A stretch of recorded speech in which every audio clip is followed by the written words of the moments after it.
900. That is the number that just changed the trucking conversation. 900 massive 1.2 megawatt chargers reportedly coming in 2026. Not 250 kilowatts. Not 350 kilowatts. 1.2 megawatts per charger. And if this rollout happens at scale, it could remove the single biggest argument diesel supporters still use. Electric trucks take too long to recharge. But here's the real question. Is this truly a nationwide charging revolution? Or is this a targeted infrastructure strategy designed for specific fleet corridors? Because infrastructure decides everything in heavy freight. You can build the fastest electric truck in the world, but without high-power charging access, it remains limited. Tesla has already tested megawatt-level charging with early semi-deployments. Now the announcement suggests scale. 900 chargers is not a pilot. It is an ecosystem move. In this video, we will break down what the new Tesla Semi-Plug actually is, how 1.2 megawatt charging works technically, where these 900 chargers are likely to be deployed, and whether diesel should genuinely be concerned. Backend index pointing right before we go deeper. If you want clear Tesla Semi and infrastructure analysis without hype, subscribe to the channel and turn on notifications. Now let us start with the most important piece. What exactly is this new Tesla Semi-Plug? This is not a bigger car charger. Let us clarify something immediately. The new Tesla Semi-Plug is not just a larger version of a supercharger cable. It is an entirely different class of charging hardware. Passenger EV chargers typically operate at 250 kilowatts, maybe 350 kilowatts in high-performance stations. The Tesla Semi system operates at 1.2 megawatts. That is more than 3 times the highest common passenger car charger. This requires a completely different connector standard. 1. Megawatt Charging System standard. The heavy truck industry has been developing what is called the Megawatt Charging System, often shortened to MCS. This connector is designed specifically for high-voltage systems, extremely high current flow, industrial-scale energy transfer. Sharon has helped develop MCS standards for global heavy-duty charging compatibility. If Tesla aligns with this standard, it ensures broader interoperability across commercial fleets. That matters for scaling beyond Tesla-only infrastructure. 2. Cooling is the real engineering challenge. At 1.2 megawatts, heat becomes the primary enemy. Without advanced cooling, cables would overheat rapidly. The new plug design likely includes liquid-cooled cables, high-temperature resistant contact pins, advanced locking mechanisms to handle weight and power safely. These cables are heavy, industrial, engineered for durability in freight depots. This is not something you plug in casually with one hand. 3. Voltage architecture. To reach megawatt-level charging efficiently, the Tesla Semi operates at a much higher voltage than passenger vehicles. Higher voltage allows lower current for the same power, reduced cable thickness, improved efficiency. This is critical because at extreme current levels, losses increase rapidly. Efficient voltage architecture makes 30-minute charging realistic for heavy trucks. 4. Safety systems. At 1.2 megawatts, safety cannot rely on simple breakers. The new plug must integrate advanced fault detection, thermal monitoring, automatic disconnection under anomaly, communication between truck and charger before power flow begins. This handshake system ensures correct voltage match, stable power ramp-up, controlled tapering as the battery fills. 5. Why this matters. The plug is not the headline. Infrastructure is. If Tesla is deploying 900 of these megawatt chargers, that signals something bigger. Confidence in production scale. Commitment to fleet corridors. Preparation for high-volume semi-output. The plug is simply the tool. The real disruption is the network. Now the next question becomes even more important. Where will these 900 chargers actually be installed? Because location determines impact. This is not a random rollout. 900 megawatt chargers sounds massive, but the real story is not the number. It is the placement. Heavy trucking does not operate randomly across the country. It operates along high-volume freight corridors. So if Tesla is serious about deploying 900 1.2 megawatt chargers in 2026, they will likely focus on 3 strategic zones. Key cap 1 high-density freight corridors. The most probable first wave, California to Texas routes, West Coast port corridors, Interstate 5, Interstate 10, Interstate 40, and Interstate 80. These highways move enormous freight volume daily. Tesla already tests semi-units on West Coast routes, especially near manufacturing and distribution hubs. Placing megawatt chargers along predictable high-traffic corridors allows reliable round-trip freight, minimal detours, maximum utilization per charger. Infrastructure efficiency matters more than nationwide coverage at this stage. Keycap 2 fleet partner depots.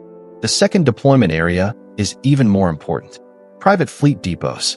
Companies running regional freight loops do not need public charging stations. They need dedicated overnight charging, high-speed top-ups between shifts, guaranteed availability. If 900 chargers are installed partly inside private logistics yards, this becomes a controlled ecosystem strategy. This is how scaling begins, not with public stations, with fleet contracts. Keycap 3 port and distribution centers. Ports are prime targets. Long-haul trucks frequently move containers from ports to inland distribution hubs. Fixed, repetitive routes. Megawatt charging at port exits could eliminate diesel idle time almost immediately. That is where economic impact becomes measurable. Why 900 is strategic, not nationwide. Let us be realistic. 900 chargers is not enough to cover every state, but it is more than enough to electrify major freight arteries. If placed correctly, 900 chargers can support thousands of daily freight movements, hundreds of fleet operators, millions of annual electric miles. The power of infrastructure is concentration, not sprawl. Now here is the next critical question. How fast can the Tesla Semi actually recharge using 1.2 megawatts? Because speed determines whether this truly competes with diesel refueling. Can it really compete with diesel refueling? This is the moment that decides everything. Because trucking companies do not care about hype. They care about downtime. A diesel truck can refuel in roughly 10 to 15 minutes. So the real question is simple. Can a Tesla Semi realistically compete with that? Let us do the math. The Tesla Semi is estimated to have a battery pack between 800 kilowatt hours and 1,000 kilowatt hours depending on configuration. At 1.2 megawatts, which equals 1,200 kilowatts of charging power, the theoretical charging time looks like this. If the battery were 1,000 kilowatt hours, in perfect conditions, charging from 0 to 100% would take less than 1 hour. But that is theoretical. Real charging curves taper as the battery fills. So let us look at realistic fleet use. The 20% to 80% scenario. Commercial fleets rarely charge from 0 to full. They operate in optimized windows. From 20% to 80%. That is 60% of a 1,000 kilowatt-hour battery. That equals 600 kilowatt-hours. At 1.2 megawatts, that energy could theoretically be delivered in 30 minutes. In real-world conditions, accounting for taper and thermal management, 30 to 40 minutes is realistic. Now compare that to mandatory rest breaks. Federal driving rules matter.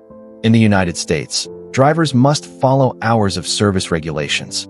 After a certain number of driving hours, a rest period is required. This creates natural charging windows.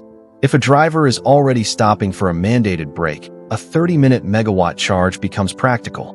Electric downtime aligns with regulatory downtime. That is strategic. Real-world impact. Let us compare. Diesel refueling, 10 to 15 minutes. Megawatt semi-charging, 30 to 40 minutes. Yes, electric is slower. But here is the critical difference. Electric charging can happen at fleet depots overnight, during required rest stops, at distribution centers while loading. Diesel refueling requires a dedicated stop. Megawatt charging can integrate into operations. That is where efficiency shifts. The hidden efficiency advantage. Electric drivetrains have fewer moving parts. No oil changes. No exhaust systems. No transmission rebuilds.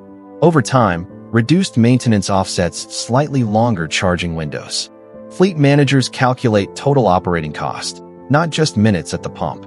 So now the next question becomes bigger. Is the electrical grid even capable of supporting 900 megawatt chargers? Because 1.2 megawatts per station is serious power. Can the electrical grid survive this? Let us slow down and think about this carefully. One charger equals 1.2 megawatts. 900 chargers equals 1,080 megawatts. That is over 1 gigawatt of potential peak demand. For comparison, 1 gigawatt can power roughly 750,000 to 1 million homes, depending on region. So the obvious concern becomes, can the grid handle this? The short answer is yes, but not all at once, and not without strategy. Keycap 1. Not all chargers operate simultaneously. Here is something important. Grid infrastructure is built around peak demand modeling. All 900 chargers will not run at full power at the same second. Deployment will be distributed across multiple states, different utility regions, separate substations. Each location will connect to local industrial-grade infrastructure. This is not like plugging 900 chargers into one neighborhood transformer. These will connect to high-capacity commercial lines. Keycap 2. On-site energy storage is likely. Tesla has experience deploying grid-scale battery storage systems. It is highly probable that many megawatt charging depots will include on-site battery storage, load balancing systems, smart charging algorithms. This allows chargers to draw power gradually from the grid, discharge quickly into trucks when needed, avoid sudden grid spikes. In other words, batteries act as shock absorbers for the grid. Keycap 3. Renewable integration. Many freight depots have large rooftops, open land. Solar plus battery storage could offset part of daytime charging demand. It will not power the entire system, but it reduces strain during peak hours. Megawatt charging does not mean megawatt grid shock. It means managed industrial demand.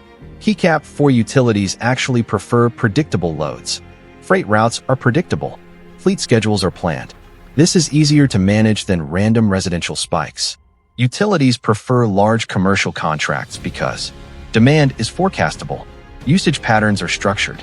Infrastructure upgrades are financed through agreements. This becomes an industrial partnership, not a surprise burden. The real grid challenge. The challenge is not total national capacity. The challenge is upgrading local substations, installing high-capacity transformers, managing interconnection timelines. Those take planning, but they are solvable engineering problems. This is not theoretical. Industrial sites already draw megawatt-level loads daily. Now we arrive at the bigger economic question. If charging infrastructure scales successfully, is diesel truly in trouble? Or does it still have advantages electric cannot replace? Diesel dead? Or just under pressure? Let us answer the headline question honestly. Is diesel dead? No. Is diesel under serious pressure? Yes. And the pressure is coming from 3 directions at once. Keycap 1. Fuel cost volatility. Diesel pricing is unstable. Global oil markets fluctuate due to geopolitical events, supply chain disruptions, refinery constraints. Fleet operators cannot predict fuel costs 5 years out. Electricity pricing, on the other hand, is more stable, often contract-based, less exposed to global shocks. If megawatt charging spreads across key freight corridors, fuel predictability becomes a major advantage for electric fleets. Keycap 2. Maintenance economics. Diesel trucks are mechanical systems. They require oil changes, transmission service, exhaust after-treatment maintenance, emissions system repairs. Electric drivetrains eliminate many of these components. Tesla has repeatedly emphasized lower maintenance expectations for electric commercial vehicles. For high-mileage fleet trucks, even small maintenance savings compound quickly. Over 5 years, that difference becomes significant. Keycap 3. Regulatory pressure. Emissions regulations are tightening. California and other states are pushing toward zero-emission freight mandates. Ports and urban centers are introducing clean fleet requirements, low-emission zones. Diesel will remain dominant in long-haul rural freight for now, but regional and port operations are shifting first. Infrastructure is following regulation, where diesel still wins. Let us remain realistic. Diesel still has advantages. Refueling speed is faster. Infrastructure is already nationwide. Upfront truck costs are lower today. Electric trucks require capital investment, charging planning, route optimization. Not every operator will switch immediately. The real threat to diesel. The biggest threat is not technology. It is scale. If 900 megawatt chargers are deployed successfully, and if Tesla semi-production increases, and if fleet contracts demonstrate measurable cost savings, then diesel becomes economically pressured, not banned, not eliminated, but gradually displaced where electric makes financial sense. This is how transitions actually happen, not overnight, but corridor by corridor, fleet by fleet, contract by contract. Now we move to the most important question for fleet operators. What does this mean for trucking economics in 2026 and beyond? This is not about a plug. It is about a shift. Let us zoom out. 900 megawatt chargers is not just an infrastructure upgrade. It is a signal that heavy freight electrification is moving from prototype stage into deployment strategy. Because here is what happens if this rollout succeeds. Keycap: one corridor electrification. Freight does not need nationwide coverage to begin transition. It needs reliable corridors, predictable turnaround times, fleet-level cost savings. If major routes between ports, distribution centers, and regional hubs become electrified, that alone shifts thousands of trucks off diesel. Not all, but enough to move the industry conversation. Keycap 2 fleet economics change first. Independent owner-operators may move slower, but large fleets analyze total cost of ownership, fuel predictability, maintenance cycles, driver rest compliance. If the Tesla Semi proves cheaper per mile over 5 years, fleet contracts will drive adoption. That is how disruption actually happens, not through headlines, through spreadsheets. Keycap 3 manufacturing scale follows infrastructure. Charging network expansion suggests confidence in truck production growth. Tesla would not build 900 megawatt chargers without expecting semi-volume to increase. Infrastructure and manufacturing scale move together. If one grows, the other must follow. That is the real story. Keycap 4 diesel is not ending. It is competing. Diesel will not disappear in 2026, but it will face price pressure, regulatory pressure, fleet optimization pressure. And once electric proves financially competitive in certain lanes, expansion becomes inevitable.